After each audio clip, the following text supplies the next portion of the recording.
मसीह की praise Lord. प्रभु यीशु मसीह के नाम में आप सबका स्वागत करती हूँ मेरी प्रियो। आज मैं फिर से परमेश्वर का वचन जो है आप लोगों के बीच में लेकर आई हूँ सिखाने के लिए। आज हम परमेश्वर के वचन के जरिए बहुत कुछ सीखने वाले हैं, इसलिए वीडियो को बिना स्किप किए हुए आप लोग देखें और परमेश्वर का वचन सीखें मेरे प्रियो। मसीही ज़िंदगी में जितना हो सके परमेश्वर का वचन सीखें, उतना ही हमारे लिए लाभदायक है मेरे प्रियो। इसलिए ये वचन जो मैं आप लोगों के बीच में सिखाने जा रही हूँ, ये वचन आप लोग काफ़ी बार सुन चुके होंगे, परंतु आज मैं बहुत ही आसान तरीके से आप लोगों को बीच में शेयर करूँगी ताकि आप लोगों को हमेशा के लिए वो याद हो जाए और आप लोग भी आशीष पाएं उस वचन के जरिए और दूसरों को भी सेंड करें वो वचन, ताकि दूसरे लोग भी परमेश्वर की ओर से परमेश्वर के वचन के जरिए वो लोग आशीष पाएं मेरे प्रियो। आज का वचन जो मैं आप लोगों को सिखाने जा रही हूँ, बताने जा रही हूँ, वचन को पहले मैं बता दूँ कि परमेश्वर ने हमें आत्मिक हथियार दिए हैं। 6 आत्मिक हथियार हमारे पास है। वो हथियार हमें क्यों दिया गया है? क्योंकि हमारी जो लड़ाई है ना, हम एक सेना में भर्ती हैं मेरे प्रियो। हम जितने भी मसीही भाई बहन हैं, हम एक सेना में भर्ती हैं। हमारी लड़ाई किसी मनुष्य के साथ नहीं है, किसी आस पड़ोस के साथ नहीं है, किसी फ्रेंड्स के साथ नहीं है, किसी रिलेटिव्स के साथ नहीं है। हमारी युद्ध जो है शैतान के साथ है मेरे प्रियो। तो उसके साथ युद्ध है। तो परमेश्वर ने हमें 6 आत्मिक हथियार दिए हैं। तो उसमें से जो 5 आत्मिक हथियार है वो खुद को बचने के लिए है, परमेश्वर ने हमें दिया। शैतान का वार जो आएगा तो खुद को बचने के लिए जो 5 हथियार है, परंतु जो 6वां हथियार, जो लास्ट वाला परमेश्वर का हथियार जो परमेश्वर ने हमें दिया है, वो हमला करने के लिए है, अटैक करने के लिए, शैतान के ऊपर वार करने के लिए है। सिर्फ परमेश्वर भी यही चाहते हैं कि सिर्फ हमें बचते ही नहीं रहना है, परंतु हमें क्या करना है? अटैक भी करना है, शैतान को पे वार भी करना है। तो आइए हम उन हथियारों के बारे में सीखें। बहुत ही आसान तरीके से आपको सिखाऊंगी। आप कृपया पूरी वीडियो को देखें, परमेश्वर की आशीष को पाएं मेरे प्रियो। सबसे पहला हम देखेंगे इफिसियों की किताब, उसका 6 अध्याय, उसका 13 से लेकर जब 17 वचन तक आप लोग पूरा पढ़ें। उसमें से मैं सिर्फ पॉइंट वाइज, पॉइंट लाइन में सिर्फ आपको सिखाना चाहती हूँ। आप लोग पूरा वचन को पढ़ लें। सबसे पहला जो हथियार है वो है सत्य से अपनी कमर कसना। मेरे प्रियो, शैतान से जीतने के लिए हमें सच्चाई के राह पे चलना है, सच्चाई के राह पे। जैसे कि यीशु मसीह भी कहते हैं ना कि मार्ग, सत्य और जीवन में ही हूँ। तो परमेश्वर भी यही चाहते हैं कि मसीह में आगे बढ़ने के लिए और शैतान की चालाकी से, शैतान से बचने के लिए हमें सत्य से अपनी कमर को कसना है। मतलब सच्चाई के राह पे हमें चलना है। चाहे हम ऑफिस में हैं, चाहे हम जॉब पे हैं, चाहे अपने घर में हैं, चाहे हम रिश्तेदार में, कहीं पे भी हम हैं मेरे प्रियो, हमेशा सच्चाई के द्वारा ही हमें आगे बढ़ना है। बेशक सच्चाई के रास्ते पे आप अगर चल रहे हैं, आप अकेले भी हैं, तो सच्चाई पे चलें, झूठ का रास्ता ना अपनाएं मेरे प्रियो। सच्चाई को परमेश्वर पसंद करते हैं। सच्चाई के द्वारा ही आपकी जीत होगी और सच्चाई आपका ढाल है जो कि शैतान के वार से आप बच सकते हैं मेरे प्रियो। और दूसरा जो है हम देखेंगे धार्मिकता की झिलम। सुरक्षित रहने के लिए मेरे प्रियो हमें धार्मिकता की झिलम को पहनना बहुत ही ज़्यादा ज़रूरी है। मतलब अपने आप को धर्मी बनाना हमें बहुत ही ज़्यादा ज़रूरी है मेरे प्रियो। अगर हम धर्मी नहीं हैं तो हमें खुद को धर्मी बनाना है। जैसे कि आपका क्वेश्चन होगा कि हम कैसे धर्मी बन सकते हैं, तो आइए हम एक वचन पढ़ेंगे। 2 कुरिन्थियों 5 का 21 वचन हम पढ़ के मैं आप लोगों के बीच में पढ़ती हूँ। 2 कुरिन्थियों 5 का 21 वचन मैं आप लोगों के लिए पढ़ूंगी।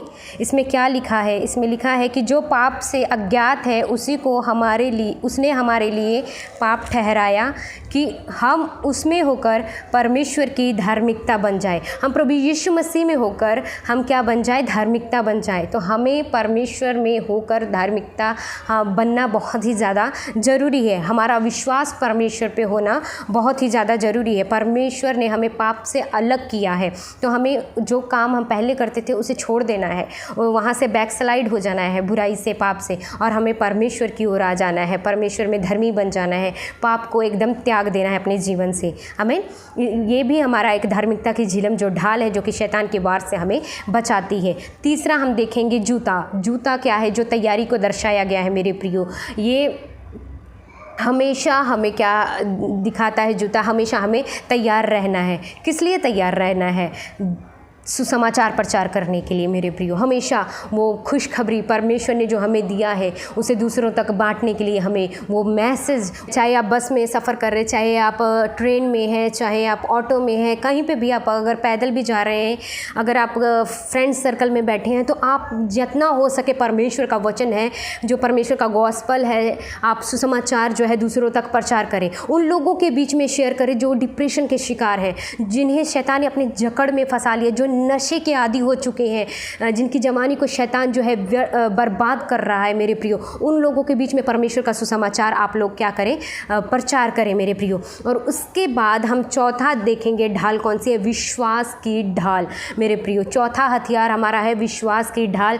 और विश्वास की ढाल क्या है, दुश्मन की तीर से बचने के लिए परमेश्वर ने हमें दिया है। शैतान हमारे मन से जो है खेलता है, हमारे नहीं तू कुछ नहीं कर सकता, हमेशा नेगेटिव बातें हमारे जीवन में डालता रहेगा, हमारी सोच में हमेशा नेगेटिव बातें डालता रहेगा, हमें हमेशा जो हम करना चाहेंगे उसको कहेगा नहीं तू नहीं कर सकता, हमेशा हमारी गलतियों को सामने लेकर आएगा कि तू अपने आप को कैसे पवित्र बोल सकता है, तूने तो ये गलती की है, जबकि उस गलती से, उस पाप से परमेश्वर ने हमें क्षमा दे दी है, फिर भी वो गलती बार बार शैतान हमारी आंखों के सामने बार बार हमारे दिमाग में डालता रहेगा और वो हमारी दिमाग से खेलता है। तो हमें विश्वास की ढाल से, शैतान के वार से बचना है, उसकी आने वाली हर एक तीर जो नेगेटिव बातें हैं उसे निकालना है यीशु मसीह के नाम से। हमें विश्वास करना है कि प्रभु यीशु मसीह ने अपने लहू के द्वारा हमें छुटकारा दिया है, प्रभु यीशु मसीह ने अपने लहू के द्वारा हमें बचा लिया है। जो पाप हमने अपने जीवन में किया था उस पाप को प्रभु यीशु मसीह ने अपने लहू से धो के शुद्ध हमें किया है।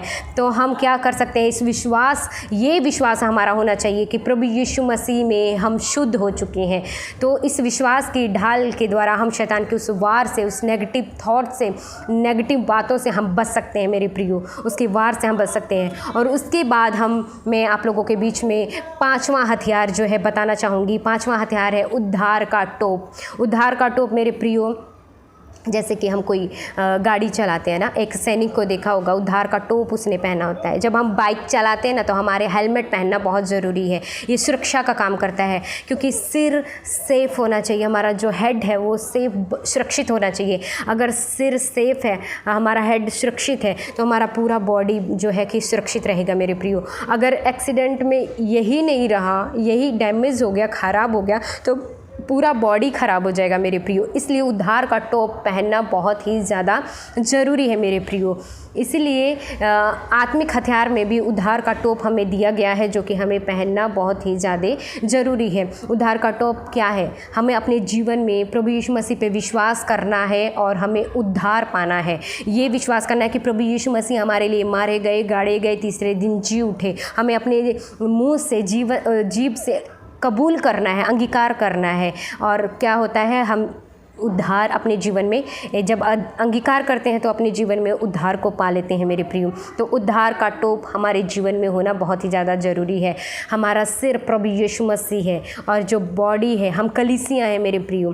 तो इसलिए हमें सिर को सेफ रखना है, बचा के रखना है, सुरक्षित रखना है। उस उद्धार को, बिना उद्धार के, बिना सिर के हम आगे नहीं बढ़ सकते मेरे प्रियो। अगर सिर सेफ नहीं है तो हम पूरा शरीर को बचा के क्या करेंगे, कुछ भी नहीं कर पाएंगे और शरीर किसी काम का नहीं रहेगा। इसलिए उद्धार जो है मसीही जीवन में बहुत ही ज़्यादा ज़रूरी है। उद्धार हमारे जीवन में होना बहुत ही ज़्यादा ज़रूरी है मेरे प्रियो। और उसके बाद जो हम लोगों ने 5 देख लिए हथियार, कौन कौन से आत्मिक हथियार, फिर से रिपीट करूँगी मैं आप लोगों के बीच में। पहला है सत्य से अपनी कमर कसना, दूसरा है मेरे प्रियो धार्मिकता की झिलम पहनना, तीसरा है सुसमाचार का जूता, और चौथा है विश्वास की ढाल, पांचवा है जो कि उद्धार का टोप, और छठवां जो हम देखने, ये 5 जो है आत्मिक हथियार जो कि शैतान जब हमारे ऊपर वार करता है तो हम उस 5 हथियार जो हम पहन के रखते हैं उससे हमें बचना है, हम बचते हैं मेरे प्रियो। परंतु छठवां हथियार जो कि आत्मा की तलवार है, ये छठवां हथियार से हम क्या करेंगे, शैतान के ऊपर वार करेंगे मेरे प्रियो, और हमला करेंगे, उसके ऊपर अटैक करेंगे। सिर्फ हमें बचते रहना नहीं है, परमेश्वर हमें सिर्फ बचने के लिए नहीं बनाया, हमें अटैक करने के लिए भी परमेश्वर ने हथियार दिया है, वो है आत्मा की तलवार। आत्मा की तलवार क्या है मेरे प्रियो, ये परमेश्वर का वचन है। आत्मा की तलवार ये हमारे जीवन में हमारे साथ हमेशा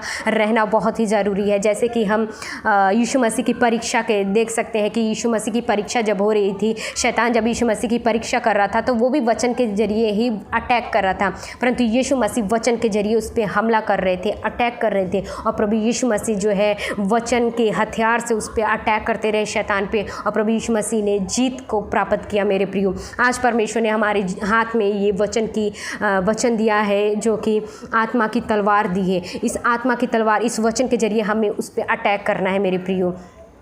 तो शैतान की आने वाली हर एक बातें जब भी हमारे जीवन में आती है, कोई दुख की घड़ी आती है, कुछ भी आता है मेरे प्रियो, प्रॉब्लम को हम फेस करते हैं, मुसीबत को फेस करते हैं, तो वचन के ज़रिए हमें क्या करना है, शैतान पे अटैक करना है मेरे प्रियो। वचन हमारा एक हथियार है। तो वचन के ज़रिए आप जितना हो सके वचन को पढ़ें। आत्मिक हथियार बस इतना ही जो कि था, जो मैं आप लोगों के बीच में शेयर किया। आपको वचन कैसा लगा